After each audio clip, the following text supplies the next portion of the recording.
வணக்கம். பக்தி செய்திக்காக தங்கம் தொலைக்காட்சி வலைதள செய்தியாளர் ஈஸ்வரன்.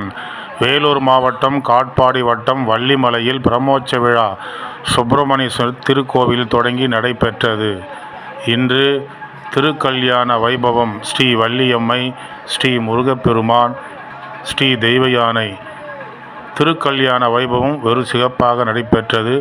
இதில் பல்வேறு பகுதியிலிருந்து பக்தர்களும் பொதுமக்களும் கலந்து கொண்டு ஸ்ரீ முருகப்பெருமானுடைய அருளை பெற்றனர். இதில் கலந்து கொண்ட எருக்கம்பட்டு கிராமத்தைச் சேர்ந்த சமூக ஆர்வலர் பக்திமான் திரு தேவேந்திரன் அவர்கள் அங்கு பூஜையில் வைத்து பூஜிக்கப்பட்ட விபூதிகளை வருகை புரிந்து சுவாமி தரிசனம் செய்த அனைத்து பக்தர்களுக்கும் வழங்கினார்.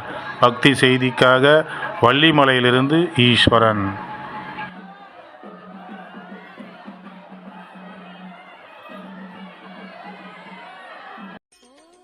வணக்கம். பிஆர்டி தங்கம் வலைதள செய்தி